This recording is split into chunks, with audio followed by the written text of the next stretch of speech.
इसको इम्पेलर को घुमाकर देखेंगे। ये फ्रीली घूमना चाहिए। ये फ्रीली घूम रहा है अभी। अब हम ये इनलेट की साइड सभी नटों को समान तरीके से फिट करना है ताकि एक साइड के स्टड पे प्रेशर जाकर वो तिरछा बैठ ना पाए।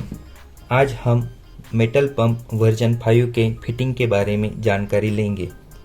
मेटल पंप फिटिंग में हमें 3 टूल्स की ज़रूरत पड़ती है। सबसे पहले ये 7 नंबर वाले रेंज की ज़रूरत पड़ती है। उसके बाद 10 नंबर वाले रेंज की ज़रूरत पड़ती है और लास्ट में ये तोता पकड़ की ज़रूरत पड़ती है। सबसे पहले मेटल पंप फिटिंग में हमें सभी स्टडों में नट को एक समान फिट कर लेना है। ये सारे नट्स एक समान फिट कर लिए हैं। अभी हम इन स्टड को इस मेटल पंप के बैक साइड पैनल में डाल लेंगे। इस प्रकार सारे स्टड को हम मेटल पंप के इस बैक पैनल में डाल चुके हैं। उसके बाद हम मोटर लेंगे।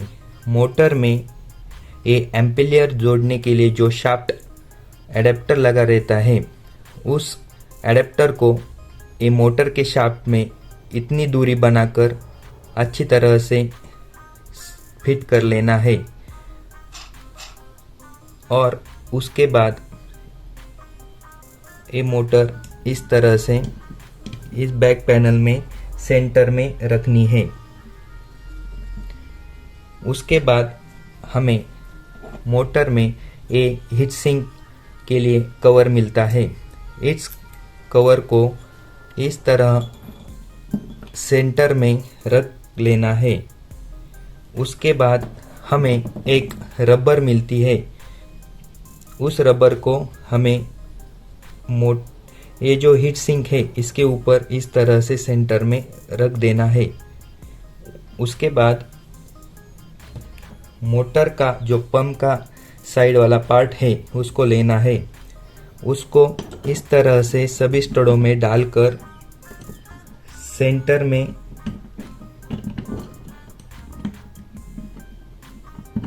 लेकर इस तरह से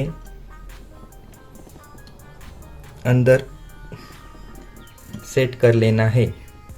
उसके बाद हमें अब इस पंप में ऑयल सील डालने की ज़रूरत होती है। उसके लिए इस तरह का ये ऑयल सील का पिछले वाला हिस्सा है जो उसमें थोड़ा लुब्रिकेशन डाल लेना है। इस तरह से इस पर लुब्रिकेशन डाल लेना है। उसके बाद ये वाला साइड अंदर बाहर रहेगा और ये जो ब्लैक वाला साइड है वो अंदर डाल लेना है।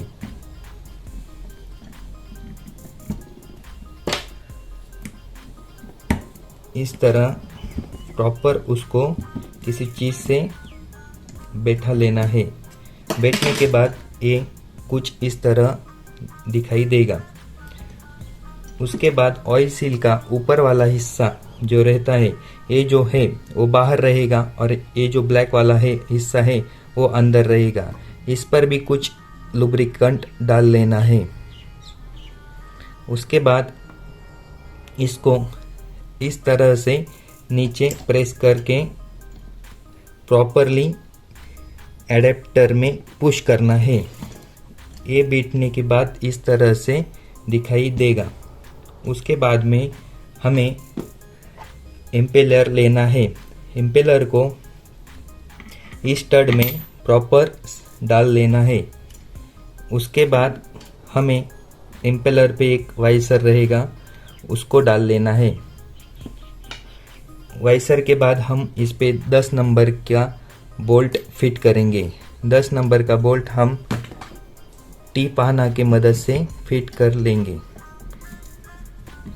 इस तरह से ये 10 नंबर का बोल्ट हमने अच्छी तरह से फिट कर लिया है। अब हम इसको इम्पेलर को घुमाकर देखेंगे। ये फ्रीली घूमना चाहिए। ये फ्रीली घूम रहा है अभी। अब हम इनलेट की साइड वाले पार्ट पर एक ओ रिंग मिलती है। इस ओ रिंग को अच्छी तरह से उसमें डाल लेना है ताकि पानी लीकेज का प्रॉब्लम ना रहे। उसके बाद ये जो मोटर के इनलेट का पार्ट है इसको इस तरह स्टड में डाल लेना है और सभी नटों को हल्के हाथ से फिट कर लेना है। इस तरह सभी नटों को फिट कर लेना है।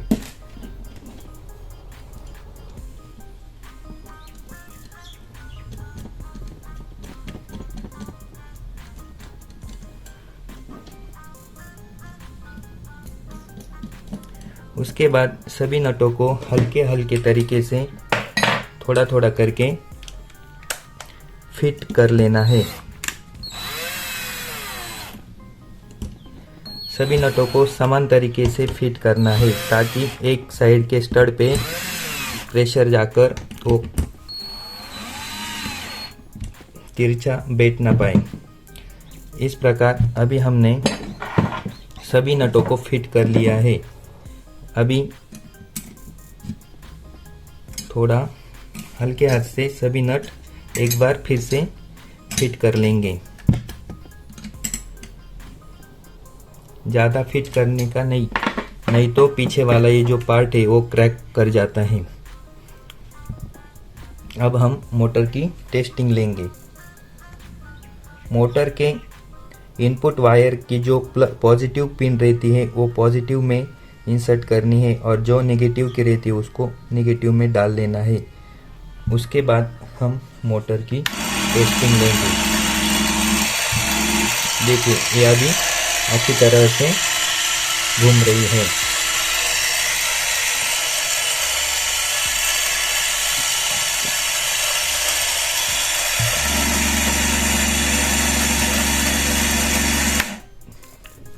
ये इस तरह से अभी मेटल भी पंप 5 का फिटिंग हमने करके देख लिया है।